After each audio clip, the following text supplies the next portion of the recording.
සියලු දෙනාටම ලෝකය පිළිබඳව අපිට තියෙන දැක්ම දර්ශනය ඉතාමත්ම වැදගත් දෙයක්.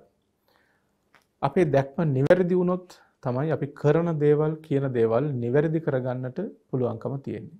ඒ වගේම අපේ දර්ශනය වැරදි නම් අපි කරන කියන දේවල් බොහෝ කොට වරදින්නටයි ඉඩකඩ තියෙන්නේ. විශේෂයෙන්ම අපේ ජීවිතය සුගතියටද දුගතියටද නිර්වාණයටද වැටී තියෙන්නේ කියන එක තීරණය වන්න ප්‍රධානතම සාධකයක් තමයි දිට්ඨිය කියලා කියන්නේ, දර්ශනය කියලා කියන්නේ. අපි පාලියෙන් දිට්ඨි කියලා කියනවා, සංස්කෘතෙන් දෘෂ්ටි කියලා කියනවා, සිංහලෙන් දැක්ම කියලා කියනවා. අපි අද කතා කරන්නේ ඒ දැක්ම පිළිබඳව, දිට්ඨි පිළිබඳව. මේ විභජ්‍යවාද ශාසන සමීක්ෂා ධර්ම මණ්ඩපය. අදත් සුපුරුදු පරිදි සාකච්ඡා මණ්ඩපයේට වැඩම කොට සිටිනවා ලබනෝරුව කන්ද ආරණ්‍ය සේනාසනාධිපති රාජකීය පඬිත ශාස්ත්‍රපති කොත්මලේ කුමාර කස්සප පඬිත හාමුදුරන් වහන්සේ. අපි තාමත් ගෞරවයෙන් හාමුදුරන් වහන්සේව පිළිඅර ගන්නවා. තෙරුවන් සරණයි කස්සප හාමුදුරනේ. පසුගිය වැඩසටහන් එක සම්බන්ධ වෙච්ච පින්වතුන් දන්නවා ඇති. අපි මේ වැඩසටහන් මාලාවේදී දිට්ඨි පිළිබඳව සාකච්ඡා කරනවා. විශේෂයෙන් දිට්ඨිවල ප්‍රභේදයන් එකින් එකගෙන මෙහිදී සාකච්ඡාවට බඳුන් කරනවා. ඉතින් අපි පසුගිය සතියේදී අන්තග්ගාහික දිට්ඨිය කියන මාතෘකාව සම්බන්ධයෙන් සාකච්ඡාවක් ආරම්භ කළා. මතක තබා ගන්න අන්තග්ගාහික දිට්ඨියෙහි දෘෂ්ටි ප්‍රභේද 50ක් ගැන අපිට සාකච්ඡා කරන්නට තියෙනවා. එයින් 10ක් අපි පසුගිය වැඩසටහනේදී සාකච්ඡා කළා. සස්සතෝ ලෝකෝ අසස්සතෝ ලෝකෝ කියන මේ තේමාවන් දෙක යටතේ ඒ දෘෂ්ටි 10 අපි සාකච්ඡා කළා. තව අදත් අලුත් මාතෘකාවක් සම්බන්ධයෙන් සාකච්ඡා කරනවා. අන්තවා ලෝකෝ අනන්තවා ලෝකෝ මේ දෘෂ්ටි දෙකක් තියෙනවා. අපි මුලින්ම අපේ කස්සප හඳුරන්ගෙන් විමසමු. කස්සප හඳුරන්නේ මොකද්ද මේ අන්තවා ලෝකෝ කියන දිට්ඨිය? මේක මේ බුදුදහමේ නිරතුරු සාකච්ඡා කරන දෘෂ්ටියක්. එදා ಭಾರತೀಯ සමාජය තුල නිරන්තරයෙන් මේ සාකච්ඡා කරලා තියෙනවා. මොකක්ද මේ අන්තවා ලෝකෝ කියන දෘෂ්ටිය? තෙරුවන් සරණයි සියලු දෙනාටම. දෘෂ්ටි පිළිබඳව කතා කරනකොට එදා ಭಾರತೀಯ සමාජය තුළ තිබුණු බොහෝ දෘෂ්ටි මතවාදයන් පිළිබඳව අපට මහා පෘතුල අවබෝධයක් ගන්නට පුළුවන්කම තිබෙනවා. විශේෂයෙන්ම මේ දේශනා අපි අධ්‍යයනය කරලා බලනකොට. බ්‍රහ්මජාල සූත්‍රයේහි අපි දෙසටක් මිත්‍යා දෘෂ්ටි පිළිබඳව සාකච්ඡා කරනවා. එතකොට මේ මිත්‍යා දෘෂ්ටි 62ක් ගැන කතා කළත් අපට ඒ තුලින් තේරුම් ගන්නට තියෙන ප්‍රධානම කාරණාව තමයි එදා ಭಾರತೀයන්ගේ චින්තන විශ්ය මොනතරම් පරාසයක පැතිරලා තිබුණද, ඔවුන් මොනතරම් ප්‍රදේශයන් පිළිබඳව කල්පනා කරලා තියනවද කියන එක. ඉතින් ලෝකෙන් මිදීමක් නැතිනම් නිර්වාණය කියන දේ හොයාගෙන යන බොහෝ දෙනෙක්, නිවීම කියන දේ හොයාගෙන යන බොහෝ දෙනෙක් මේ තැන් තැන්වල නතර වෙලා තිබුණා.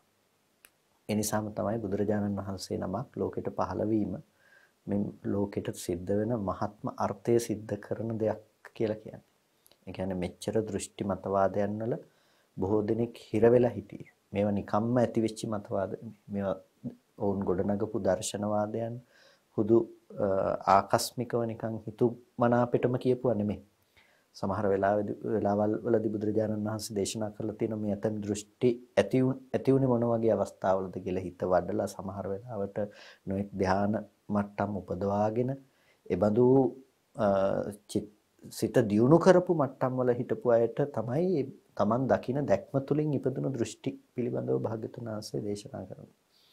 එතකොට මේ දෘෂ්ටි මතවාද විමසා බලනකොට අපිට පේනවා ඒ බොහෝ දෙයක් යථාර්ථයේ තේරුම් ගන්නට නොහැකිව යම් යම් තැන්වල හිරවි තිබුණු දෘෂ්ටීන් බවට.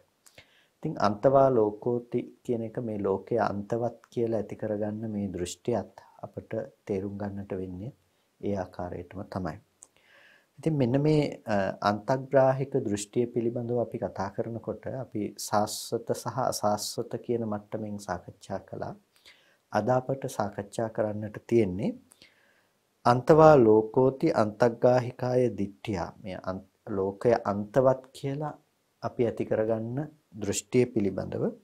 එතකොට මේ ලෝකය අන්තවත් කියන එක පිළිබඳව පස් ආකාරයකින් කෙනෙකුට බැස ගන්නට පුළුවන්කම තියෙනවා. පස් ආකාරයකින් මේ දෘෂ්ටිය ඇති වෙනවා.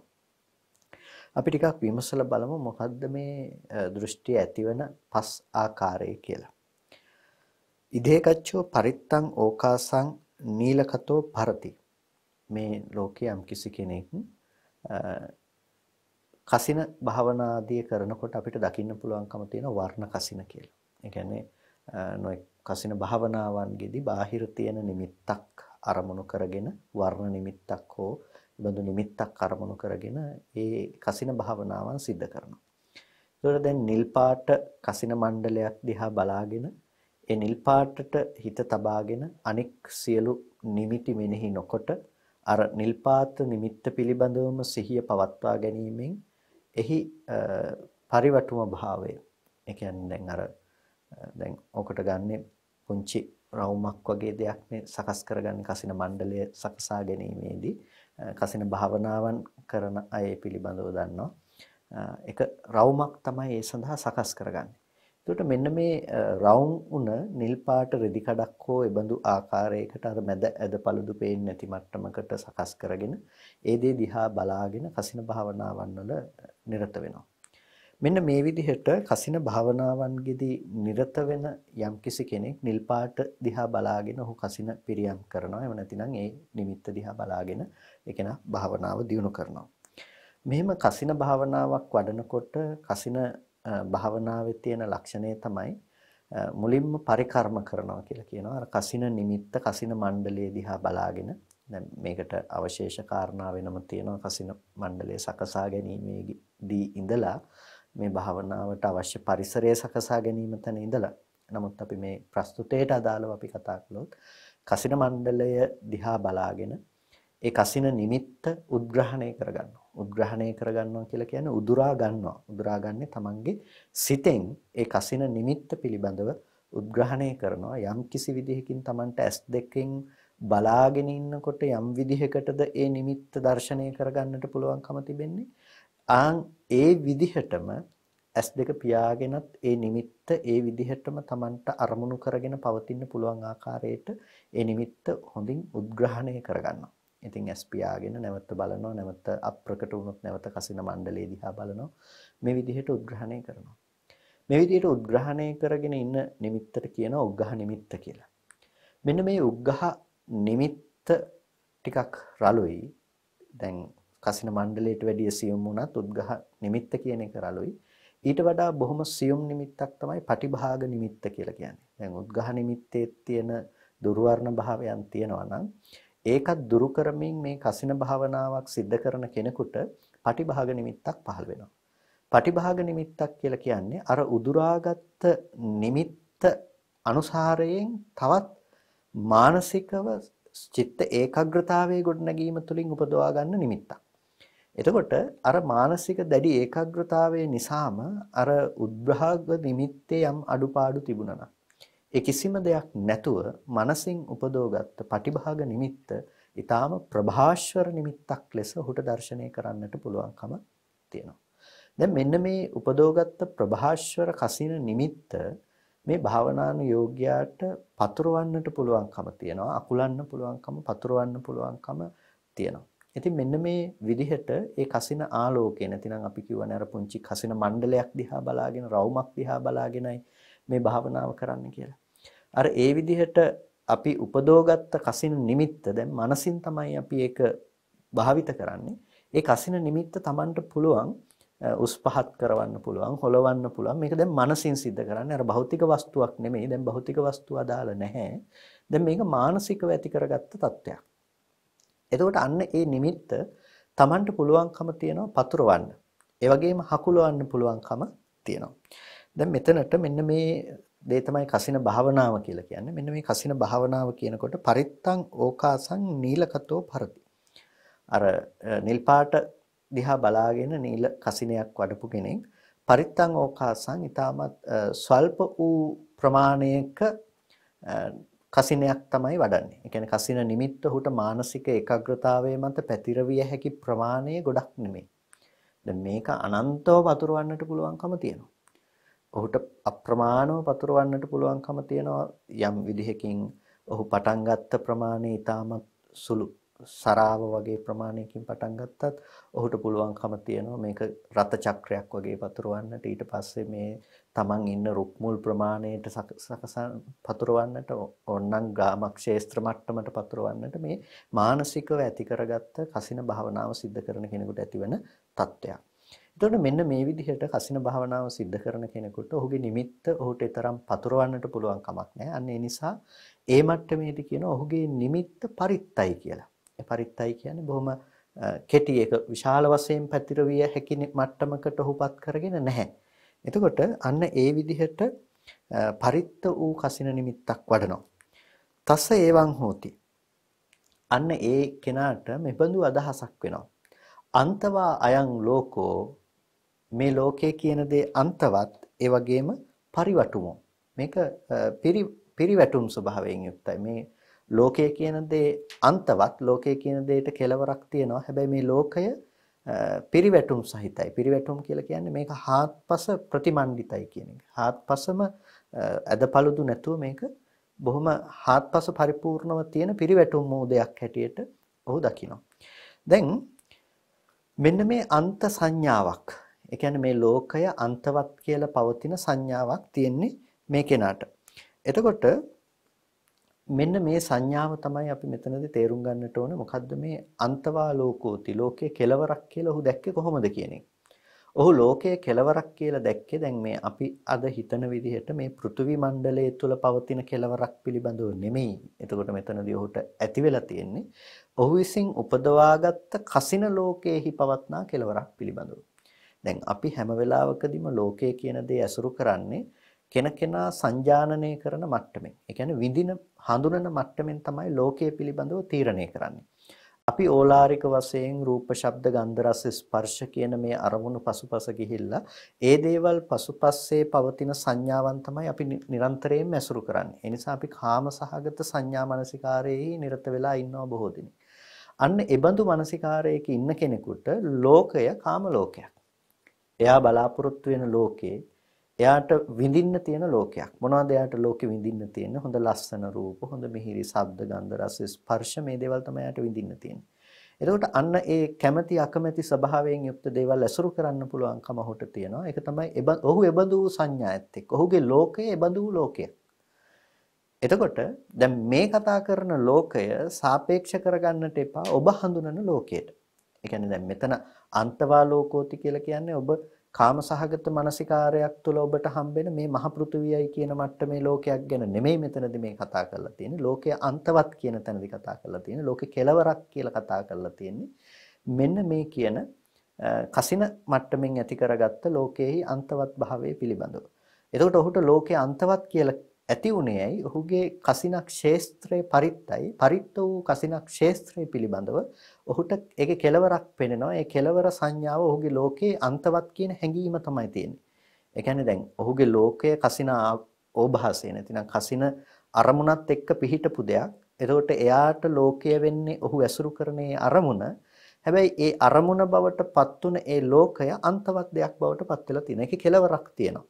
ඔහුට එතනින් එහාට දෙයක් වෙන්න ඔහුට කෙලවර දකින්නට පුළුවන්කම තියෙනවා.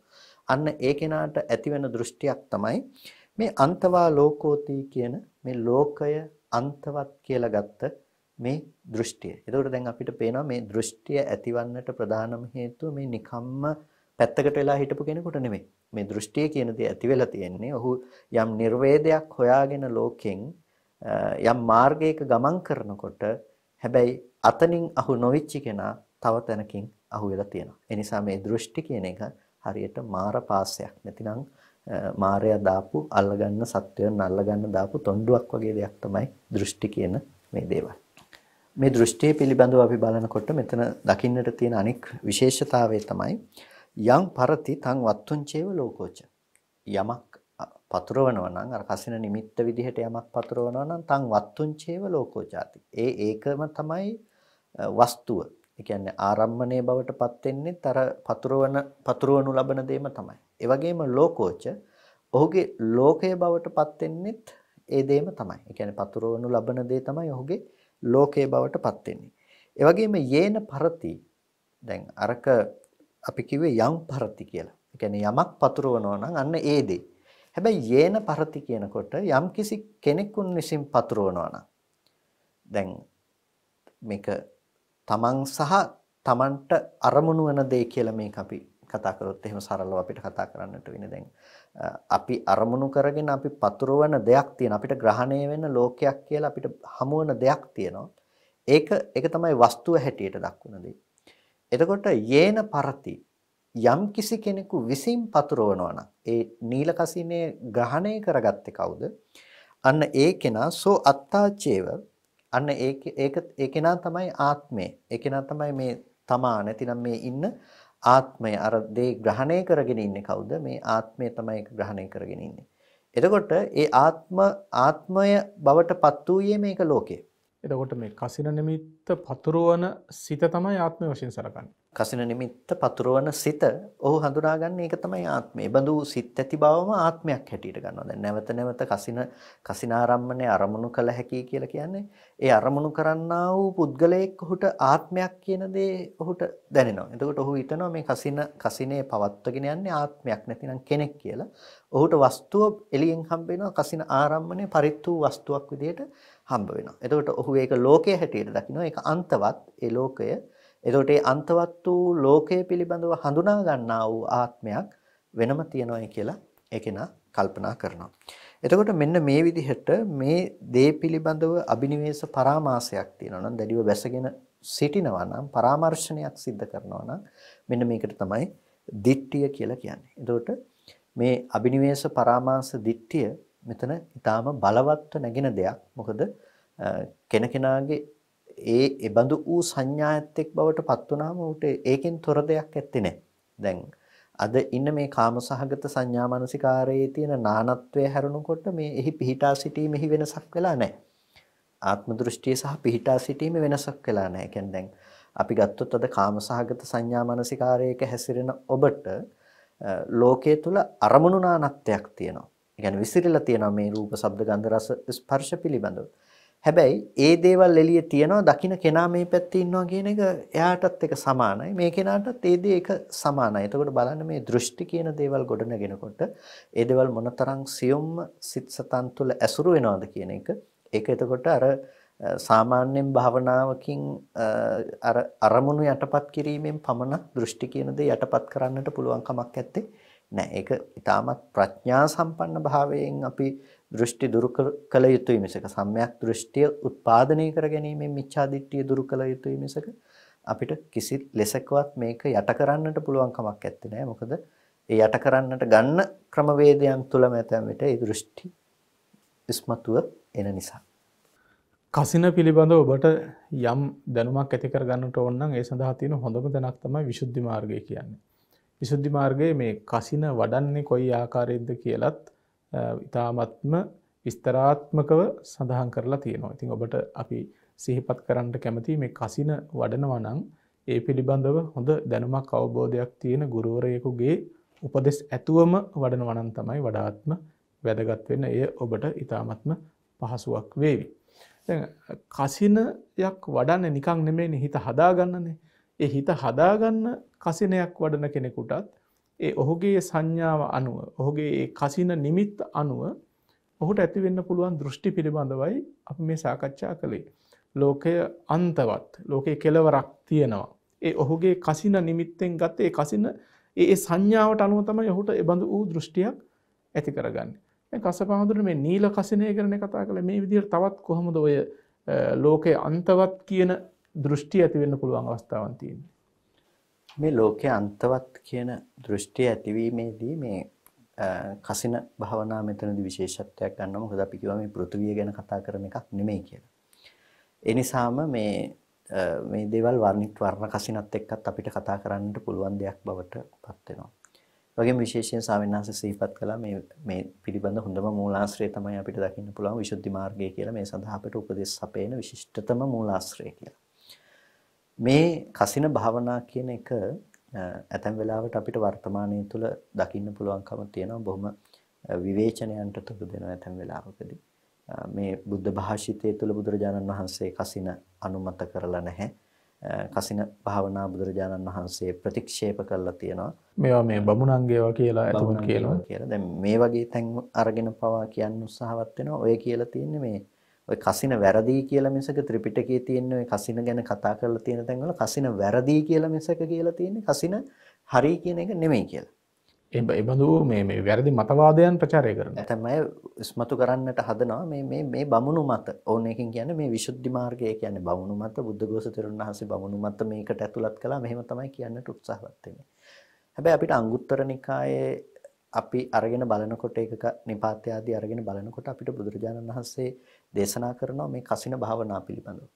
කසින භාවනා පිළිබඳව දේශනා කරනකොට මහන්නි යම් කිසි කෙනෙක් අසුරු සැනක් ගහන මොහොතක් මේ පඨවි කසිනේ වඩනවා නම් මේ ධාතු කසින ආදී වඩනවා නම් ඒ වගේම නීල පීත ආදී මේ කසින වඩනවා නම් ඔහු අචරිත්ත ඥානවත් නොහැරියා වූ ධානය ඇති පුද්ගලෙක් කියලා බුදුරජාණන් වහන්සේ මේ පුද්ගලයා වර්ණනා කරට දක්වන සූත්‍ර දේශනාවන් අපිට දකින්න පුළුවන්කම තියෙනවා.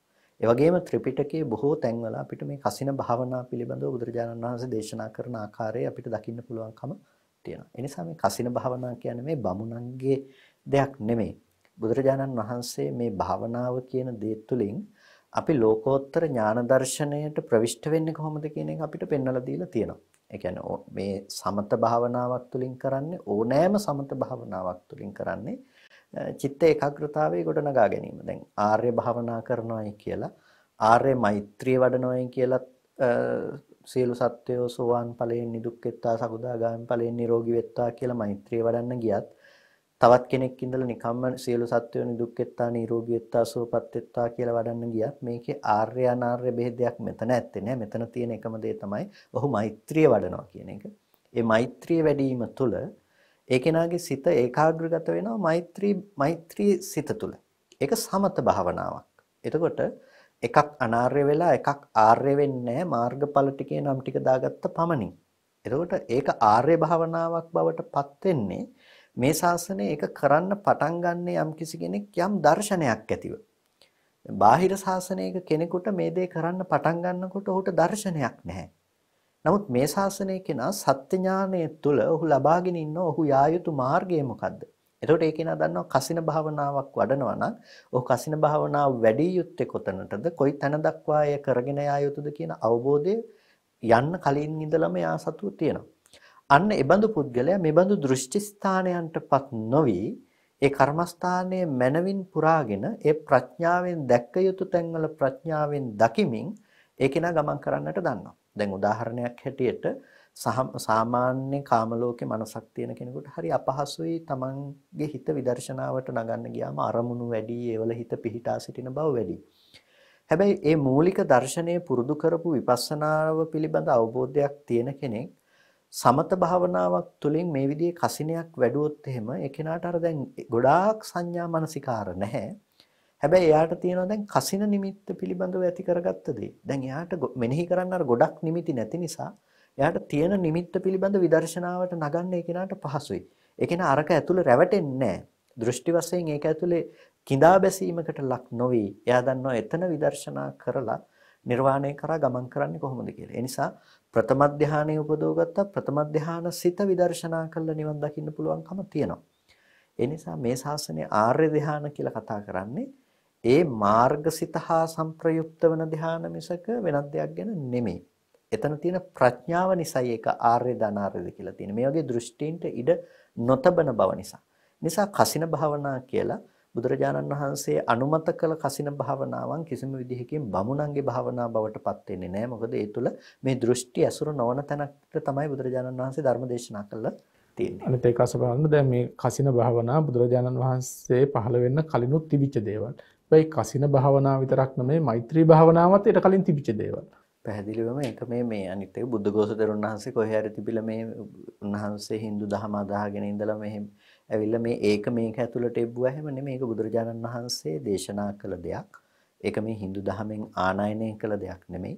මේ ශාසනයේ දර්ශනයකින් යුක්තව අනුගමනය කළ යුතු ක්‍රමවේදයක් ගැන පෙන්නපු දෙයක්. ඉතින් යම්කිසි කෙනෙක් දර්ශනේ නැතුව මේක අනුගමනය කරන්න යනවා නම් එතන වරද කරන කෙනාගේ මිසක ඒක බුද්ධඝෝෂ තෙරුන් වහන්සේගේ වරද නෙමෙයි. නිසා බුද්ධඝෝෂ තෙරුන් වහන්සේ ඒ ගාතාව මුල ඉඳලම අර්ථ දක්වලා තියෙනවානේ සීලේ පතිට්ඨාය නරෝ සපඤ්ඤෝ චිත්තම් පඤ්ඤංච භාවයන් ආතාපි නිපකෝ බික්කු සෝයිමං විජිතේ ජටං කියන ගාතාව ගැන කතා කරනකොට මේ තුන් තැනක යෙදෙන ප්‍රඥාව පිළිබඳව බුදුගොසදරණ වහන්සේ දක්වනවා. ඒකට මේ ප්‍රඥාව නේපක්ක ප්‍රඥාවක් තියෙන කෙනෙක් තමයි මේ ප්‍රතිපදාව අනුගමනය කරගෙන යන්නේ. ඔහු ඒ නේපක්ක ප්‍රඥාව තියෙන පුද්ගලයා, ඒ කියන්නේ අවස්ථාවට අනුව යෙදෙන ප්‍රඥාව තමයි නේපක්ක ප්‍රඥාව කියලා කියන්නේ. ඒ සුදුසු තැන සුදුසු පරිදි කටයුතු කරන්නට අවශ්‍ය ප්‍රඥාව සුතමේ ඥානය තුළ ලබාගත් කෙනෙක්. එතකොට ඒ කෙනා කිසිම විදිහකින් මේ කසින භාවනාවක් තියා මොකක් කළත් එයා එතන රැවටෙන්නේ නැහැ. අන්න ඒ ටික අමතක කරලා අර කසින භාවනාව ගැන කියපු කොටස විතරක් අරගෙන කෙනෙක් විවේචනය කරනවා නම් ඒක සාධාරණ විවේචනයක් නෙමෙයි. ඒ නිසා මේ කසින භාවනාව මේ ශාසනයට අදාළ භාවනාවන් බුද්ධඝෝෂතරණ වහන්සේ විස්තර කරන්නේ මේ ශාසනයට අදාළ භාවනාවන්. ඒ නිසා ඒක කිසිම විදිහකින් මේ ශාසනයෙන් පරිබාහිර දෙයක් හැටියට දක්වන්න පුළුවන් කමක් නැහැ. එතමුන් ඒ භාවනා Hindu දහමෙන් ආනයනය කළ දෙයක් හැටියට දක්වන්න හදනවා. එහෙම දෙයක්ුත් නෙමෙයි. මොකද මෙතනදී తත්‍ර භික්ඛවේ සම්මාදිට්ඨි පුබ්බංගමා හෝති කියලානේ බුදුරජාණන් වහන්සේ දේශනා කරේ සම්‍යක් සමාධියට පෙරටු යන්නේ සම්‍යක් දෘෂ්ටිය කියලා. ඒ සම්‍යක් දෘෂ්ටියෙන් යුක්තව නම් සම්‍යක් සමාධිය දේශනා කළේ. එහෙනම් මේක කොහෙන්වත් ආනයනය කළ දෙයක් නෙමෙයි. බුදුරජාණන් වහන්සේ මේක මුල ඉඳලම මේ ශාසනයේ දර්ශනය අනුව පෙන්වා දීපු මාර්ගයක්. ඒ නිසා මේක අපිට කොතනකදීවත් වරද්ද ගන්න පුළුවන් කමක් නැත්තේ නෑ. මේ කතා කරන්නේ ඒබඳු සම්‍යක් දෘෂ්ටිය තුල පිහිටා නොසිට යම්කිසි කෙනෙක් මේ ශාසනයෙන් බාහිර පුද්ගලයන් යනවා නම් මේ ශාසනය කියලා හිතාගෙන හරි අර කොටස අතහැරලා දාලා කෙනෙක් යනවා නම් අන්න ඒ අයට ඇති වෙන්නට පුළුවන් දෘෂ්ටීන් පිළිබඳව තමයි මේ කතා කරන්නේ. එතකොට අපිට දකින්න පුළුවන්කම තියෙනවා අර නීලකතෝ කියලා කිව්වා වගේ කියන්නේ නිල් වශයෙන් කෙනෙක් කසිනේ භාවනාව පිරියම් කළා වගේම අපිට දකින්න පුළුවන්කම තියෙනවා පීතකතෝ පීත කියලා කියන කහ පාටට. එතකොට ඒ කහ පාට කසින මණ්ඩලයක හිත වඩනවා නම් ඒ වගේම ලෝහිතකතෝ ලෝහිතක කියලා කියන රතු පැහැයට රතු පාට කසින මණ්ඩලයක් වඩනවා නම් ඒ වගේම ඕදාතකතෝ ඕදාතක කියලා කියන සුදු පාටට මේ සුදු වශයෙන් අරගෙන කසින භාවනාවක් කරනවා නම් ඒ වගේම ඕභාසකතෝ කියලා කියනවා ඕභාසක කියන ආලෝක භාවනාවට. ඒකට ආලෝක කසින නිමිත්තක් අරගෙන වඩන දෙයට මේ කුමනාකාරයේ කසින මණ්ඩලයක් කසින නිමිත්තක් අරගෙන භාවනා කළත් මේ හැම තැනකදීම ඕන් ලබා ගන්න පටිභාග නිමිත්ත ඇසුරු කරගෙන උන්ට තියෙන්නේ පරිවටුම දෙයක් නම්. ඒ කියන්නේ අන්තවත් බවක් ඔහුට තියෙනවා නම් ඒක ඇසුරු කරගත්ත කෙලවරක් ඔහුට දකින්න පුළුවන්කම තියෙන සුළු ප්‍රමාණයේ වූ නිමිත්තක් නම් තියෙන්නේ. එයා ඇසුරු කරන ලෝකේ එච්චරයි. එයා රැඳිලා ඉන්න මට්ටම එච්චරයි. අන්න එබඳු ඌ ලෝකයක් තියාගෙන ඉන්නවා නම් අන්න ඒ කෙනාට එතන පවතින ඊළඟට ඇති වෙන දෘෂ්ටියක් මොකද්ද? යං පරති සෝ ලෝකෝ. යමක් ඒ පතුරවනවා නම් මේ ප්‍රමාණයට තියෙන ඔහුගේ ලෝකය. ඔහුට ඒක බාහිර වස්තුව හැටියට ඔහුට හම්බෙනවා. ඔහුට හම්බෙන්නේ එළියේ තියෙන මෙන්න මේ දෙයි කියලා ඔහු ලෝකය අසුරු කරන්නේ මේ මට්ටමේ. ඊට පස්සේ යේන පරති යම් කිසි කෙනෙකු විසින් ඒක පතුරවනු ලබනවා නම් සෝ අත්තා ඒ කෙනා තමයි ආත්මය. ඒ කියන්නේ අර නිමිත්ත ඇසුරු කරන යම් හිතක් තියෙනවා නම් ඒ හිත ඇත්ත ගැන කතා කරනවා. කියන්නේ මට තමයි මේක තේරෙන්නේ. අර නිමිත්ත අර විදිහට ඇසුරු කරනවා කියන එක ඇතුළෙම තියෙනවා ඒ නිමිත්ත පරිග්‍රහණය කරන කෙනා මේ පැත්තේ නිර්මාණය වෙනවා කියන එක. එතකොට අන්න ඒ කෙනා තමයි මේ මම ඒ මගේ ලෝකයේ බවට පත් වෙනවා ඊට පස්සේ. එතකොට සෝ අත්තාචේව ලෝකෝ ඒක ආත්මවත් ලෝකයක් බවට පත් වෙනවා. එතකොට මේ මට පුළුවන්කම තියනවා අර කසින නිමිති කසින මණ්ඩල අරමුණු කරගෙන පවතින්නට. ඉතින් මෙන්න මේ කියපු පස් තැනක මෙන්න මේ අන්තවත් ලෝකයයි කියන හැඟීම අපිට ඇසුරු වෙනවා. ඒ කියන්නේ ලෝකේ කෙලවරක් තියෙනවා කියන ස්වභාවය මෙන්න මේ කසින පහේම ඇසුරු වෙන්නට පුළුවන්කම තියෙනවා. ඒකයි අන්තවත් ලෝකයයි කියලා කෙනෙකුට ඇති වෙන දෘෂ්ටිය මේ පස් තැනක ඇසුරු වෙනවා කියලා දේශනා කළේ. අපි සාකච්ඡා කරමින් ඉන්නේ අන්තග්ගාහික දිට්ඨිය පිළිබඳව. අන්තග්ගාහික දිට්ඨි ප්‍රභේද 50ක් තියෙන බව අප මුලදීම සිහිපත් කළා. එහිදී සස්සතෝ ලෝකෝ සහ අසස්සතෝ ලෝකෝ කියන දිට්ඨි ඒ තේමා දෙක යටතේ දෘෂ්ටි අපි 10ක් පසුගිය සතියේදී සාකච්ඡා කළා. දැන් අද කතා කරන්නේ අන්තවා ලෝකෝ සහ අනන්තවා ලෝකෝ කියන දිට්ඨි සම්බන්ධයෙන්. අන්තවාලෝකෝ කියන එක සම්බන්ධයෙන් තමයි කස්සප හඳුන මේ දීර්ඝ වශයෙන් කසින ආරම්මණයන් පාදක කරගෙන මේ දෘෂ්ටීන් ඇතිවෙන විදිහ පැහැදිලි කළේ. කස්සප හඳුනේ අපිට ඊළඟට හම්බ වෙනවා අනන්තවාලෝකෝ කියන එක. දැන් මේ අන්තවාලෝකෝ කියන එක ඔබ හරියට පැහැදිලි කරගත්තා නම් ඊළඟ එක ඔබට තේරුම් අරගන්නට ඉතාමත් පහසුයි. කස්සප හඳුන මොකද මේ අනන්තවාලෝකෝ කියන දෘෂ්ටිය? අන්තවාලෝකෝ කියලා ඇති කරගත්ත දෘෂ්ටියට පසුබිම හැටියට අපි දැක්වේ නැතිනම් ඊට පදනම සකස් වුණේ ඔහුගේ නිමිත්ත අන්තවත් බව. ඔහු ධ්‍යාන උපදව ගත්ත නැතිනම් ඔහු පරිකර්ම කරපු ඒ නිමිත්ත ප්‍රතිභාග නිමිත්ත ඔහුට ඇසුරු වුණේ අන්තවත් දෙයක් විදිහට. හැබැයි කෙනෙක් විපුලං ඕභහ සම්පරති නැතිනම් විපුල උන මට්ටමකින් ඒක පතුරවනවා නම් කෙනෙක් විපුලයි කියලා කියන්නේ මහත් කොට පතුරවනවා නම් තමන්ට මේක අප්‍රමාණ කොට පතුරවන්නට පුළුවන්කම තියනවා නම් අන්නේ අප්‍රමාණ කොට පතුරවන්නට පුළුවන් ප්‍රමාණයට කියනවා විපුල ප්‍රමාණය කියලා. තමන්ට දැන් අපි කිව්වොත් එහෙම අපිට දැන් ගිහිල්ලා බලාගෙන ඉන්නකොට අපිට පේන දුරක් තියෙනවා. අන්නේ දුරක් පේනවා වගේ උදාහරණයක් හැටියට කිව්වේ. ඒකට අපිට අහස දිහා බලාගෙන ඉන්නකොට නැතිනම් අපි යම් කිසි ප්‍රමාණයකින් බලාගෙන ඉන්නකොට අපිට යම් දුර ප්‍රමාණයක් පේනවා. අන්නේ ඒ ප්‍රමාණයට තමන්ට දකින්න පුළුවන් යම් තාක්ද එපමණකටම ඒක තියෙනවා. තමන් වඩපු නිමිත්ත තමන්ට පතුරවන්න පුළුවන්කම තියෙනවා. එතකොට අන්නේ ඒ නිමිත්ත පතුරවන්න එච්චර විපුල ප්‍රමාණයකට තමන්ට පතුරවා හරින්නට පුළුවන්කම තියෙනකොට අන්න එබඳු ඌ මනසක් තියෙන කෙනෙකුට කියනවා මේක අනන්තවත් කියන සංඥාවක් තියෙනවා යාට. ඒ කියන්නේ මේකේ අන්තවත් බවක් නැහැ. මේකේ කෙලවරක් කියන දේ ඔහුට ඇත්තේ නැහැ. ඒක අනන්තවත් බවක් තියෙන්නේ. ඒක පිරිවටුලුද මොකද්ද කියන එක හොයාගන්නත් ඒකේ කෙලවරක් ඔහුට දකින්න පුළුවන් කමක් ඇත්තේ නැහැ.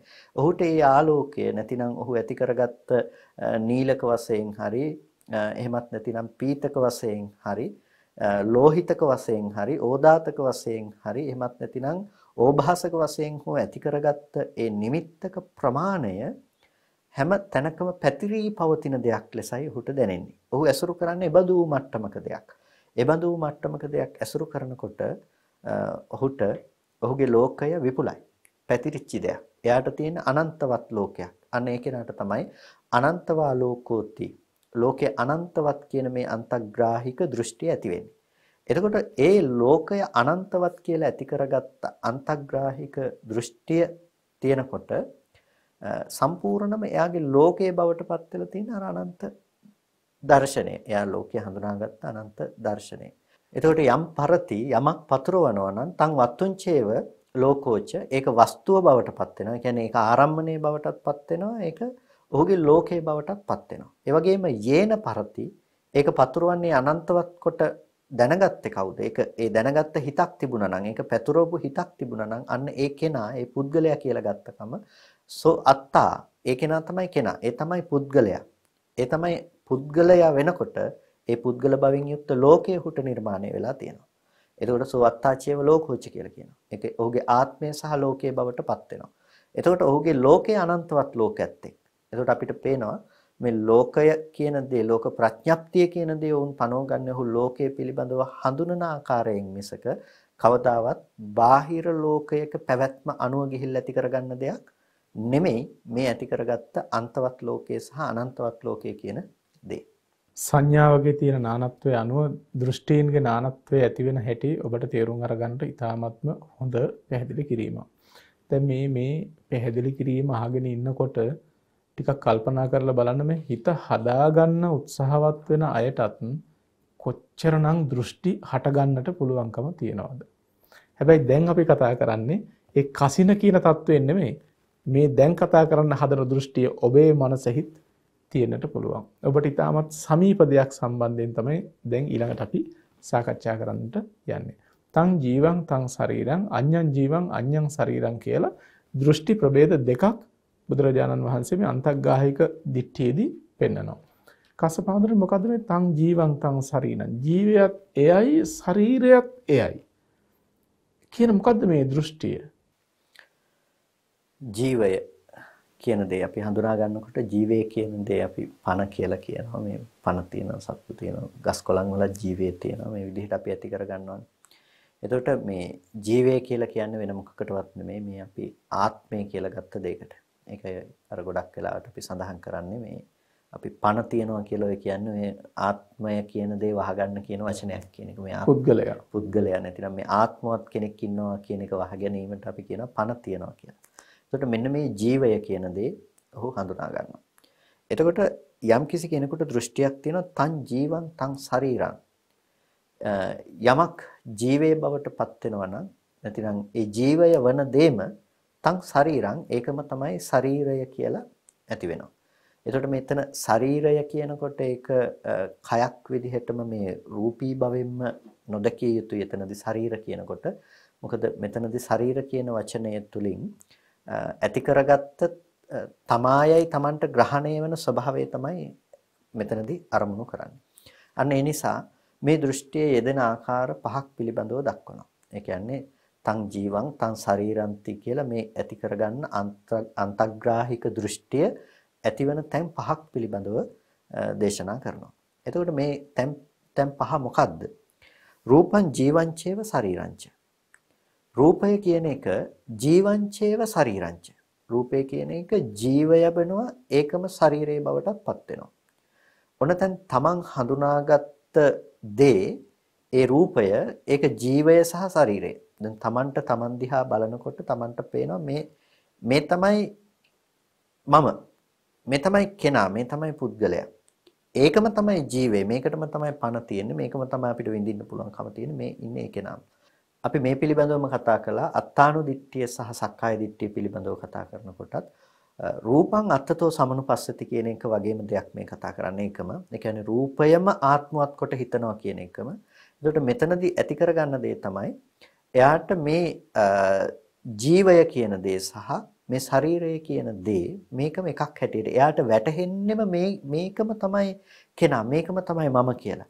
ඒකට දැන් අර මට්ටමේ දැඩිවම කෙලින්ම අපිට කතා නොකලට කෙනෙක් සංකල්පමේ වශයෙන් තියනවා රූපේ පිළිබඳව මේ තන් ජීවං තන් ශරීරං. මේ පණ තියෙන එකම තමයි ශරීරය, ශරීරයේම තමයි පණ තියෙන බව, මේකම තමයි කෙනා, මේකම තමයි පුද්ගලයා, මේකම තමයි ආත්මය කියලා ගත්ත බවක් කෙනකෙනාගේ අදහස් හැටියට තියෙනවා. ඒ දෘෂ්ටිය ප්‍රහීන නැහැ. දෘෂ්ටිය අප්‍රහීනව පවතිනවා. ඒ නිසා විටින් විට මේ දෘෂ්ටි ඇසුරු වෙනවා. සමහර වෙලාවට ධර්මයේ ගැන කතා කරනකොට කෙනෙකුට ඒ මොහොතට මේ දෘෂ්ටි ඇසුරු නොවී තියෙන්න පුළුවන්කම තියෙනවා. හැබැයි නැවත ආපහු මේක දිහා බලනකොට මේ මම ඉන්නේ මේ ජීවයේ, මේ ශරීරයේ, මේ ආත්මය මේ ශරීරයෙන් වෙලා කියලා ඔකට දකින්න පුළුවන්කම තියෙනවා. අන්න ඒකයි කියේ රූපං ජීවංචේව ශරීරං. එතකොට රූපේ ජීවයේ බවටම පත් වෙනවා. ඒකම ශරීරයේ බවට පත් වෙනවා. එතකොට යං ජීවං තං ශරීරං. යම් ජීවයක් තියෙනවා නම් තං ශරීරං. ඒකම තමයි ශරීරය. නැතිනම් යම් ජීවයක් තියෙනවා නම් ඒකම තමයි මේ අද මේ කායික ශරීරයේ බවට පත් වෙලා තියෙන්නේ. කියන්නේ රූපී ශරීරයේ බවට පත් වෙලා තියෙන්නේ ඒ ජීවයම තමයි. අපි අර කියපු විදිහටම ආත්මයම රූපී වෙලා තියෙනවා කියන එක තමයි මේ කියන්නේ. ඒ කියන්නේ අපි යම් හඳුනාගත්ත ආත්මයක් තියෙනවා නම් ඒ ආත්මයම අද රූපී ශරීරයක් බවට මේ පත් වෙලා තියෙනවා. යම් ශරීරං තං ජීවං. යම් ශරීරයක් තියෙනවා නම් යම් හඳුනාගත්ත ඒ රූප සංඛ්‍යාත ශරීරයක් තියෙනවා නම් තං ඒකම තමයි ආත්මය බවට පත් වෙලා තියෙන්නේ. එතකොට දැන් මේකෙන් දෙකක් හැටියට ඔහු දකින්නේ මේ දෙකම එකක් හැටියටම කල්පනා කරලා බලනවා. අපි අර දෘෂ්ටි ගැන කතා කරනකොට අද්වයං සමනුපස්සති කියලා කිව්වා. මේක දෙකක් හැටියට නොදක එකක් හැටියටම කල්පනා කරනවා කියන එක. එතකොට දැන් අපි අර පණ කියන වචනයෙන් මේක වහගත්තත් ඒක ඇතුලේ තියෙන මේ දෘෂ්ටියම තමයි කියලා පෙන්නනවා. මොකද මේ පණම තමයි මේ කයටම තමයි පණ තියෙන්නේ. පණ තියෙන බවම තමයි කය. නැතිනම් ඒ පණ කියලා කියන්නේ ආත්ම සංකල්පනාව. ඒ ආත්ම සංකල්පනාවම තමයි මේක බවට පත් වෙලා තියෙන්නේ කියලා කෙනෙක් හිතනවා. එතකොට අන්න ඒ කල්පනා කරන දේ ඊටමත් භයානක දෘෂ්ටියක්. ඒ දෘෂ්ටිය නියත මිත්‍යා දෘෂ්ටියක් කරා කෙනෙක් රැගෙන යන්න පුළුවන් මට්ටමේ භයානක දෘෂ්ටියක්. එතකොට තාය දිට්ඨියසෝ අන්තෝ ගහිතෝ ඒ දෘෂ්ටිය පිළිබඳව ඔහු අන්තග්‍රාහික ලෙසේ දෘෂ්ටියෙහි පිහිටා සිටිනවා. අන්තග්‍රාහික කියලා කිව්වේ ඒක කෙලවරක් කොට ඔහු දකින්න. එතනින් එහාට දෙයක් ඇත්තේ නැහැ. ගොඩක් වෙලාවට භෞතිකවාදී අදහස් තුළ සංකල්පනා තුළ මෙන්න මේ අන්තග්‍රාහික දෘෂ්ටිය අපිට දකින්නට පුළුවන්කම තියෙනවා. යං ජීවං තං ශරීරං යං ශරීරං තං ජීවං කියන මේ දෙකම අද්වය කොට දෙකක් හැටියට නොදක මේක එකක් හැටියටම හඳුනා ගැනීමේදී මෙන්න මේ දෘෂ්ටි අපිට ගොඩක් බොහෝ තැන්වල දකින්න පුළුවන්කම තියෙනවා. ඔබ කණ්ණාඩියක් ඉස්සරහට ගිහිල්ලා ටිකක් වෙලා නිසල්මනේ බලාගෙන ඉන්න. ඔබට හිතෙන්නේ මොකද්ද? ඒ ශරීරයම ඒ පුද්ගලයා හැටියට කල්පනා වෙයි. මේ තමයි මේ දෘෂ්ටිය ඔබට හඳුනා ගන්න ඉතාමත් පහසු තැනක්. ශරීරයත් ජීවිතයත් එයමයි කියලා දකින කම. ඒක හොඳ දැක්මක් නෙමෙයි, ඒක නිවැරදි දැක්මක් නෙමෙයි. ඒක මිච්ඡා දිට්ඨියකටයි වැටෙන්නේ, නැත්නම් වැරදි දැක්මකටයි අයත් වෙන්නේ. කුසල පාක්ෂික වූකුත් නෙමෙයි, එය අකුසල පක්ෂයට වැටෙන්නටයි පුළුවන්කම තියෙන්නේ. දැන් කස්සපහඳුනේ රූපේ සම්බන්ධයෙන් ඔය විදිහටම තවත් කොහොමද ඔය ජීවයත් ශරීරයත් එයමයි කියන දෘෂ්ටිය ඇති වෙන අවස්ථා හඳුනගන්නේ? මේ ආකාරයටම දැන් අපි කිව්ව පස් තැනක මේ දෘෂ්ටි ඇසුරු වෙනවා කියලා. පස් තැනක කියලා කතා කරනකොට දැන් වේදනාව පිළිබඳවත් කෙනෙකුට පුළුවන් මෙබඳු ආකාරයකට දෘෂ්ටියක් ඇති කරගන්න. වේදනා ජීවංචේව ශරීරංච. වේදනාව තමයි ජීවය සහ ශරීරයේ බවට පත් වෙන්නේ. එතකොට වේදනාව ශරීරයේ බවට පත් වෙනවා කියනකොට ඒකයි අර කිව්වේ මේ වේදනාව කියන්නේ හිතේ ඇතිවෙන අපි විඳින දෙයක් තමයි. එතකොට මේ වේදනාව කියන දේ ශරීරය කියලා කියන්නේ මේ අපි විඳින අර කලින් කියපු එක ශරීර කියන කයත් එක්ක මේක ගන්න එපා. ඒක කිව්වේ රූපී ශරීරය පිළිබඳව. දැන් මෙතනදී කියන්නේ අරූපී කයක් පිළිබඳව. අරූපී කයක් කියලා කියන්නේ ඒක රූපකින් කතා කරන දෙයක් නෙමෙයි. ඔහුට තියෙනවා හඳුනාගත්ත වේදනාමය කයක් තියෙනවා. එතකොට අන්නේ ඔහු විඳින වේදනාමය කය තමයි ඔහු ඇති කරගන්නේ දෘෂ්ටි වශයෙන් මේකම තමයි ආත්මය කියලා. එතකොට වේදනා ජීවංචේව ශරීරංච. එතකොට මේ වේදනාත්මක භව Tamanට දැනෙන වේදනාත්මක ස්වභාවයම තමයි ඒ විඳින ගතියම තමයි ජීවේ බවට පත් වෙන්නේ. තව විදිහකින් කිව්වොත් ආත්මයේ බවට පත් වෙන්නේ. ඒ විඳින බවම ජීවයයි විඳින බවම ආත්මයයි කියලා කෙනෙක් දෘෂ්ටිගත වෙනවා.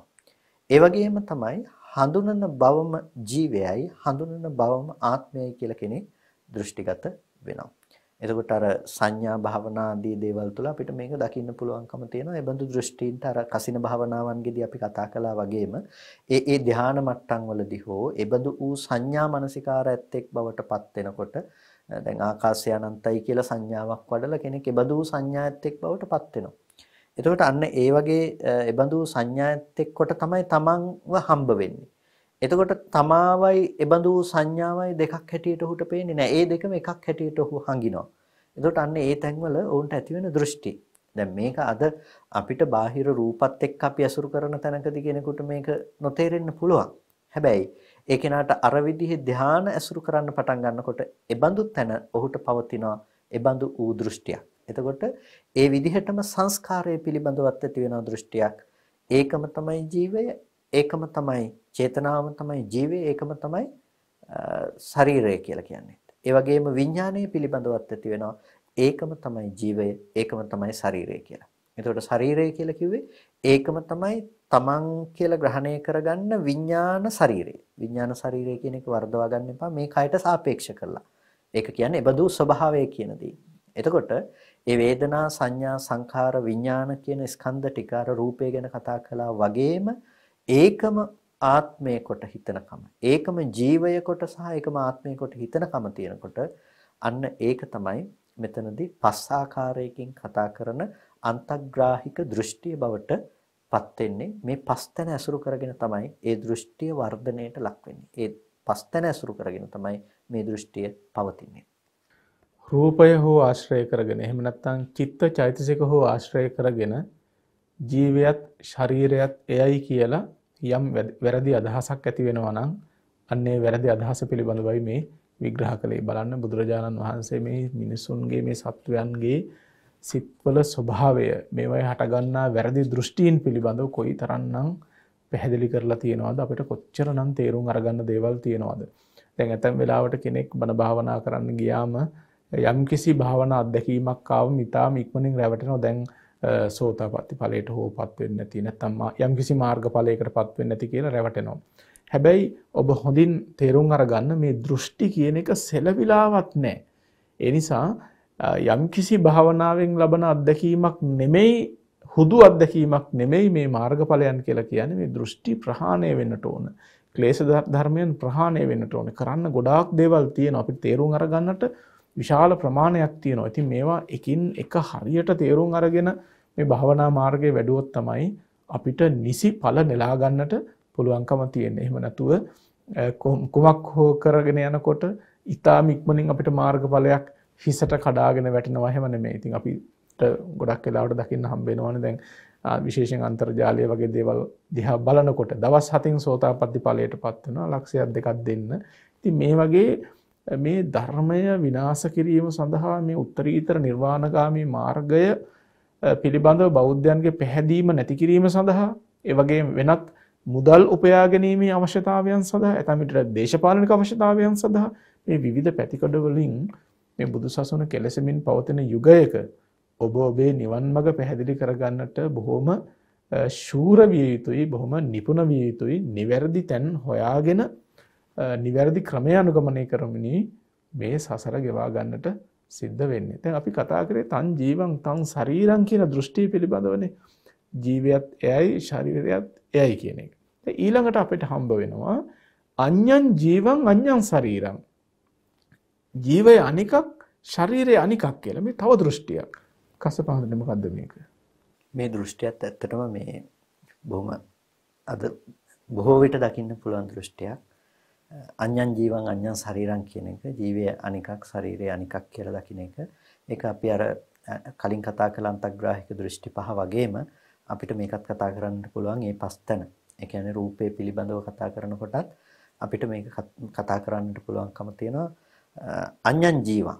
ජීවය කියන්නේ වෙනම එකක්. ඒ කියන්නේ පණ කියන එක වෙනම එකක්. ඒ වගේම අඤ්ඤං ශරීරං රූපය කියන දේ කය රූපී කය කියන එක රූපී ශරීරය කියන එක වෙනමම දෙයක්. ඒකට මේ දෙකක් හැටියට කල්පනා කරනවා.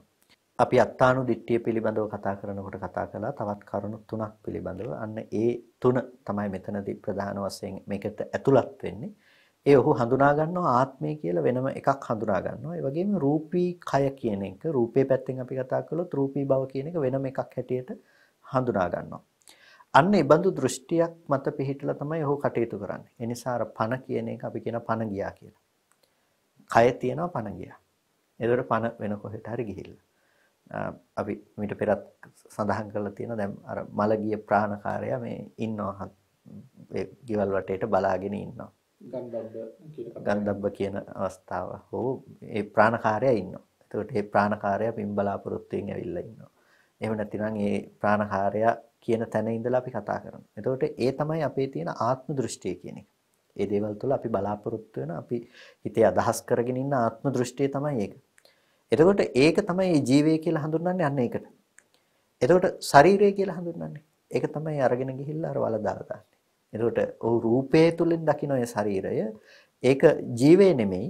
ඒ ජීවේ මේ වෙනකොට නැතුව ගිහිල්ලා ඒ නිසා ඒක කොහේ හරි සැරිසරාගෙන තියෙනවා. මේ ඒක වෙනම පවතින දෙයක් හැටියට කල්පනා කරනවා. අඤ්ඤං ජීවං අඤ්ඤං ශරීරම්. මේ බොහොම පැතිරුණු දේවල් සමාජය තුළ බොහෝ දෙනෙකුට බොහොම ප්‍රකටව තේරුම් ගන්නට පුළුවන් දේවල්. අර පායාසි රාජඤ්ඤගේ කතාවේදී පායාසි රාජඤ්ඤ ආත්මය පිට වෙන ආකාරය දිහා බැලුවේ. එතකොට අර එකක් වෙනම ඔහු හඳුනා ගන්නව නැතිනම් මේ ආත්මය කියලා දෙයක් ඔහු බලාපොරොත්තු වෙනවා පිට වෙයි කියලා වෙනම දෙයක් තියෙයි කියලා මේක ඇසුරු කරගෙන එකක් තියනවද කියලා ඔහු ගවේෂණයක් කළා. එතකොට අන්න ඒ වගේ දේවල් වල පේන්නේ මේ මිනිසුන්ගේ සිත් සතන් තුළ මේ පණ නැතිනම් ජීවය නැතිනම් ආත්මය පිළිබඳව තියෙන දෘෂ්ටිය ගැනයි අපිට ඒ තුළ දකින්න පුළුවන්කම තියෙන්නේ. ඉතින් අද අපේ ජන සමාජය තුලත් මේක බොහෝ කොට දකින්න පුළුවන්කම තියෙනවා. ඉතින් පණ යනවා කියලා අපි කියනවා ජීවේ නැති වෙනවා කියලා කියනවා. එතකොට මේ තුල අර බුදුරජාණන් වහන්සේ දේශනා කළ හේතුඵල ධම කියන දෙයට එහා ගියපු දෙයකින් Tamanට ඇති වෙලා තියෙනවා වැරදි දෘෂ්ටියක්. ඒ කියන්නේ හේතුඵල ධම කියන යථාර්ථවාදී දර්ශනයට මෙහා ගොඩක් Taman ඇති කරගෙන තියෙන අවිද්‍යාවෙන් යුක්තව ඒකේ වැතිරිලා Tamanට ඇති වෙලා තියෙනවා මේක තමයි ජීවය කියලා එකක් හඳුරගෙන තියෙනවා මේක තමයි රූපය කියන කය රූපී කය. එතකොට Taman දිහා බලනකොට කය තමයි මේ තියෙන්නේ මේ මට පණ තියනවා හැබැයි. ඒ පණ කියන එක වෙනම දෙයක් ජීවය කියන එක වෙනම දෙයක්. හැබැයි මේක තමයි අද මට උරුම වෙලා තියෙන මේ කය. මේ කය නැති වෙලා යයි. හැබැයි මම නැති වෙන්නේ නැහැ. මම යනවා දිගින් දිගටම කියලා කෙනෙකුට ඇති වෙනවා දෘෂ්ටියක්. එතකොට මෙන්න මේකට තමයි කිව්වේ අඤ්ඤං ජීවං අඤ්ඤං ශරීරං කියලා. එකක් ජීවය එකක් ශරීරය තවත් එකක් කියලා රූපය ඇසුරු කරගෙන කෙනෙකුට පවතින අන්තග්‍රාහික දෘෂ්ටියක්. ඒ වගේම වේදනාව ඇසුරු කරගෙන අර විඳිනකම කියප එක ඇසුරු කරගෙන අර වගේ අවස්ථාවලදීම ඇති වෙන අන්තග්‍රාහික දෘෂ්ටියක් වේදනාව කියන දේ විඳීම කියන දේ ඒක ඇසුරු කරගෙන ආත්මය කියන්නේ එකක් අඤ්ඤං ජීවං වේදනාකාය කියන එක නැතිනම් විඳීම කියන ශරීරය කියන එක ඒ විඳීම කියන ස්වභාවය වෙනම එකක්. හැබැයි ඒක විඳින්නා වූ ආත්මය කියන එක වෙනම එකක්. ඒ වගේම සංඥාව සංස්කාරය විඥානය ඇසුරු කරගෙනත් විඥානය කිව්වොත් අපි වෙනමම තමයි එතනදී තියෙන්නේ ආත්මය කියන එක. එතකොට හැබැයි මේ ආත්මය කියන එකට මේ දැනගැනීම කියන එක පවතිනවා. එතකොට දැනගැනීම කියන දේ නැති වුණත් ආත්මය කියන දේ වෙනම පවතින්න පුළුවන්කම තියෙනවා. මෙන්න මේ විදිහට දෘෂ්ටිගත වීමක් දකින්නට පුළුවන්කම තියෙනවා. අන්න ඒක තමයි අඤ්ඤං ජීවං අඤ්ඤං ශරීරං කියලා කිව්වේ. එතකොට අඤ්ඤං ජීවං අඤ්ඤං ශරීරං කියප එකත් මේ පස් තැනක ඇසුරු වෙනවා. එතකොට මේ පස් තැනක ඇසුරු වෙනකොට මේ දෘෂ්ටි ටික ඇතුළ අපිට දකින්න පුළුවන්කම තියෙනවා. ඔවුනොවුන් ලෝකය හඳුනාගත් ගන්න ආකාරය පිළිබඳව. ඒ කියන්නේ අද අපිට ඇසුරු වෙන දැක්ම තුළ කොච්චර දුරට අපිට මේ ආත්ම දෘෂ්ටිය කියන දේ බැසගෙන පවතිනවද කියන එක පිළිබඳව අපිට හොඳින් විශ්ලේෂණය කරගන්නට මේ තුළ පුළුවන්කම තියෙනවා. විශේෂයෙන් ඔබ මෙහිදී තේරුම් අරගන්නට ඕන මේ සාකච්ඡා කරන්න මේ සම්මුති වශයෙන් තියෙන කරුණු කාරණා සම්බන්ධයෙන් නෙමෙයි. මෙරිලා උපදිනවයි කියන සාමාන්‍ය સિદ્ધාන්තය පිළිබඳව නෙමෙයි. පුද්ගලයන්ගේ සිත් සතන් තුළ හටගන්න දෘෂ්ටි පිළිබඳව. විශේෂයෙන් අපි පුනර්භවය කියන එක තේරුම් අරගන්නට ඕන බුදුදහම අනුව කර්ම භවය නිසා සිද්ධ වෙන උත්පත්ති සම්බන්ධයෙන්. ඒ හේතුඵල න්‍යායක් ඔස්සේ තේරුම් ගත යුතු දෙයක්. ඒ හේතුඵල ධහම පිළිබඳව අවබෝධයක් නැතිකම නිසා තමයි අපිට පුද්ගලත්වයක් ආත්මවාදී බවක් නිර්මාණය වෙලා ආත්මය භවයෙන් භවයට යනවා සංසරණය කරනවා කියන මේ අදහස් ජනිත වෙන්නේ. ඒ අදහස් ඒ දෘෂ්ටීන් පවතින. ඒ නිසා ඔබ මේ සම්මුති දේශනා සහ පරමාර්ථ දේශනා කියන එක හරිහැටි निराකරණය කරගන්නට ඕන. ඒත් එක්ක මේ දෘෂ්ටි කියන එක කතා කරන්නේ කොයි පසුබිමක් යටතේද කියන එකත් ඔබ මනවින්ම විග්‍රහ කරගන්නට අවශ්‍ය වෙනවා. එහෙම නැත්නම් කෙනෙකුට හිතෙන්න පුළුවන් මේ කතා කරන්නේ මේ ඊළඟ ජීවිතයක උපදින්නේ නැහැ කියන එකක්ද. එහෙනම් දැන් අපි මලගේ ඥාතින්ට පින් දීලත් වැඩක් නැහැ නේද කියලා ඇතැම් වෙලාවට වැරදි අදහසක් ඇති වෙන්න පුළුවන්. ඒ බඳු වැරදි අදහසකට යන්න එපා. මේ සාකච්ඡා කරන්නේ ඊ타ත්ම ගම්භීර ධර්ම સિદ્ધාන්තයන් පිළිබඳව. ඒ පසුබිම් වලට අනුව ඔබ විසින් වටහාගත යුතු වෙනවා. පසුගිය වැඩසටහන් එක්ක සම්බන්ධ වුණා නම් ඔබට මතක ඇති අපි මේ දිට්ඨි පිළිබඳව සාකච්ඡාව අරගෙන එන්නේ භව දිට්ඨි සහ විභව දිට්ඨි කියන කරුණ සාකච්ඡා කරනකොට. ඒ භව දිට්ඨි සහ විභව දිට්ඨි කියන එක ප්‍රධාන දෘෂ්ටි ප්‍රභේද 14ක කොහොමද යෙදිලා තියෙන්නේ කියන එකත් එක්කයි මේ සාකච්ඡාව කරගෙන එන්නේ. දැන් අද අපි කතා කළේ අන්තග්ගාහික දිට්ඨිහි යම් ප්‍රභේද කිහිපයක්නේ. කසපහඳුනේ කොහොමද මේ අපි අද සාකච්ඡා කළ මේ ප්‍රභේද ටික භව දිට්ඨිය සහ විභව දිට්ඨිය කියන අපේ ප්‍රධාන තේමාවට ඇතුළත් වෙන්නේ. මුලින්ම අපි කතා කළා අද දවසේදී මේ අන්තවා ලෝකෝති කියන දෘෂ්ටිය පිළිබඳව ලෝකය අන්තවත් කියන එක. එතකොට ලෝකය අන්තවත් කියන දෘෂ්ටිය කෙනෙකුට ඇති වෙනකොට එයාට ඇසුරු වෙනවා භව දිට්ඨිය කියන එක. ලෝකය අන්තවත්ව පවතිනවා කියලා හිතනකොට එයාට ඇසුරු වෙනවා භව දිට්ඨිය කියන එක. හැබැයි මේ අන්තවත් වූ ලෝකයේ නොපැවැත්ම ගැත්තර එයා හිතුවොත් එහෙම එයාට ඇති වෙනවා ඒක ඇසුරු කරගෙන විභව දෘෂ්ටිය කියන එක. ඒ නිසා භව දිට්ඨි සහ විභව දිට්ඨිය ගැන කතා කරනකොට ලෝකයේ අන්තවත් කියලා කතා කරා නම් ඒ පස් තැනක ඒ පස් තැනම භව දෘෂ්ටියත් ඇසුරු වෙනවා. ඒ පස් තැනම විභව දෘෂ්ටියත් ඇසුරු වෙනවා. ලෝකයේ අනන්තවත් කියලා කතා කරා නම් අනන්තවත් වූ ලෝකේ පවතිනවා කියලා අරගෙන කටයුතු කරන කෙනෙකුට ඒක සාස්වතික දෙයක් හැටියට හංගිනකොට කල්පනා කරනකොට ඒ කෙනාට ඇති වෙනවා භව දිට්ඨිය කියන එක. ඒ වගේම මේක අශාස්වත දෙයක් හැටියට කල්පනා කරනකොට එහි සිඳීමක් ගැන කල්පනා කරනකොට ඔහුට ඒ තුළ ඇති වෙනවා විභව දෘෂ්ටියක්. එතකොට මේ ඒ ප්‍රධාන පළවෙනි කාරණා දෙක ඇතුළේදී ඒක භව දිට්ඨි වශයෙන් උත් ඇසුරු වෙනවා විභව දිට්ඨි වශයෙන් උත් ඇසුරු වෙනවා. එතකොට භව දිට්ඨි 10ක් සහ විභව දිට්ඨි 10ක් අපිට ඒ කාරණා දෙක ඇතුළත අපිට තේරුම් ගන්නට පුළුවන්කම තියෙනවා. ඒ වගේම ජීවය සහ ශරීරය පිළිබඳව අපි ඊළඟට කතා කළා. එතකොට තන් ජීවන් තන් ශරීරං කියන එක අරගෙන බලනකොට ඒකම තමයි ජීවය ඒකම තමයි ශරීරය කියලා කල්පනා කරනකොට මේ පහම උච්ඡේද දෘෂ්ටිය ඇසුරු කරන දෙයක්. ඒ කියන්නේ සිඳීම පිළිබඳව කතා කරන දෙයක්. ඒ රූපයේ සිඳිලා යනකොට ඒ ජීවයත් ආත්මයත් නැති වෙලා යනවා කියන දෘෂ්ටිය තුළ ඔහු පිහිටා සිටින කෙනෙක් බවට පත් වෙනවා. අන්න ඒ නිසා මේ දෘෂ්ටිය විභව දෘෂ්ටියට අයිති දෙයක්. ඒක භවදිට්ඨියට අයිති වෙන්නේ නැහැ. ඒ දෘෂ්ටි පහ තන් ජීවං තන් ශරීරං කියන එක ඒකමයි ජීවය ඒකමයි ශරීරය කියන එක අන්න ඒක අයිති වෙනවා විභව දෘෂ්ටියට. දැන් ඔබට පැහැදිලි ඇති මේ භවදිට්ඨි සහ විභව දිට්ඨි කියන මාතෘකාවට මේක ඇතුළත් වෙන්නේ කොහොමද කියලා. ඒකම ජීවය සහ එයම ශරීරයේ බවට පත් වෙනකොට ආත්මය කියන එකයි රූපේ ඒකම වෙනකොට රූපේ නැති වෙනකොට ආත්මයක් නැති වෙලා එතකොට එහෙනම් එතනින් එහාට දෙයක් නැහැ. අන්න ඔහු විභවයක් පනවනවා. වේදනා සංඥා සංකාර විඥාන ඒ විදිහටම තමයි.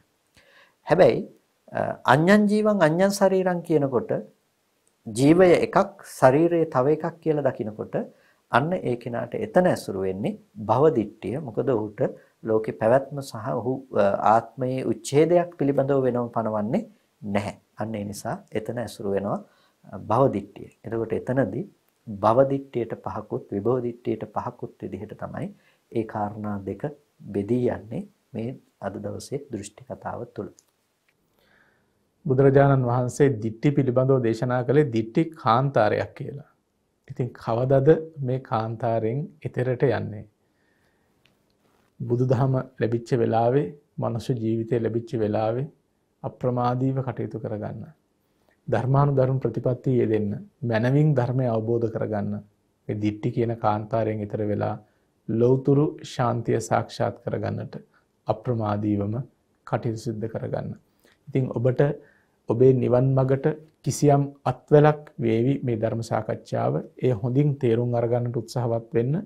එකවරක් මෙය අහලා තේරෙන්නේ නැත්නම් අන්තර්ජාලයෙන් හෝ අරගෙන නැවත වතාවක් හෝ කිහිප වතාවක් හෝ අහලා හොඳින් තේරුම් අරගන්න. තම තමන්ගේ චිත්තසංතානයන් තුළ පවතින මේ මිත්‍යා දෘෂ්ටීන් හොඳින් වටහාගෙන ඒ දෘෂ්ටි ප්‍රහාණය සඳහා අප්‍රමාදීවම කටයුතු සිද්ධ කරගන්න. ඉතින් අද මේ උතුම් දම් සභා මණ්ඩපය සඳහා වැඩම කොට වදාළ ලබනෝරුව කන්ද ආරණ්‍ය සේනාසන අධිපති රාජකීය පඬිතු ශාස්ත්‍රපති කොත්මලේ කුමාර කස්සප පඬිතු හඳුරන් වහන්සේට අපි විශේෂයෙන් පුණ්‍ය අනුමෝදනා කර සිටිනවා. ඒ වගේම අද දම් සභා මණ්ඩපයේ දායකත්වයෙන් කටයුතු කරනවා මහනුවර මාවිල් මඩ පදිංචි මෙඩේරිගම දයා යන දෙමව්පියන් දූ දරුවන්, ඒ වගේම සුමින්ද, බුද්ධිකා, අනුෂ්ක, අරෝෂි යන සදහැවතුන් මෙහි දායකත්වයෙන් කටයුතු කරනවා. ඒ වගේම අරමුණු වශයෙන් ඇති කරගෙන තියෙනවා මිය පරලොව ගිය දෙමාපියන්ට පුණ්‍ය අනුමෝදනා කිරීමට දෙමාපියන් ඇතුළු වර්ග පරම්පරා අනුයාත සංසාරගත සියලුම ඥාති හිතයිශීනට පුණ්‍ය අනුමෝදනා කිරීමට බලාපොරොත්තු වෙනවා. ඒ වගේම අරමුණු කරගන්නවා 2021 දෙවැනි මාස 16 දිනට වසර 3ක් සපිරෙන මින්දිය අලහකෝන් පුතුණුවන්ට, ඒ වගේම 2021 තුන්වෙනි මාසේ දෙවැනි දිනට තෙමසක් සපිරෙන යාරා විනේෂියා මෙඩේරිගම දියණියට කියන මේ දරුවන්ට තුනුරුවන්ගේ ආශිර්වාදය, නිදුක් නිරෝගී සුවපත් භාවය ප්‍රාර්ථනා කිරීමටත් හැමදෙනාම අපේක්ෂා කරනවා. ඉතින් සඳහන් කළ පරිදි මිය පරලොව ගිය ඒ දෙමාපියන් ප්‍රධාන සංසාරගත සියලුම ඥාති හිතයිශීන් මේ පින් අනුමෝදන් වෙත්වා. යම් හේතුවකින් දුක කනින් මිදී සුවපත් වී සැපෙන් සැපතරපත්ව ලෞතර නිර්වාණ සුවයෙන්ම සැනසීම ලබත්වා. ආශිර්වාද කිරීමට බලාපොරොත්තු වෙන මේ පුංචි දරුවන් දෙපළ ඇතුළු දායකත්වයෙන් කටයුතු කරන පින්වත් සෑම සියලු දෙනාටත් සදේවක ලෝකයාටත් මේ පුණ්‍ය ශක්තිය බලයෙන්, තුනුරුවන් ගැනන්ත ගුණ බලයෙන් සියලු යහපත, සිත ශාන්තිය, අභිවෘද්ධිය සැලසේවා. ලෞතර නිර්වාණ ශාන්තියෙන් සැනසෙන්නට මේ පින් හේතු වාසනා පාරමී වේවා. සියලු දෙනාටම තෙරුවන් සරණයි.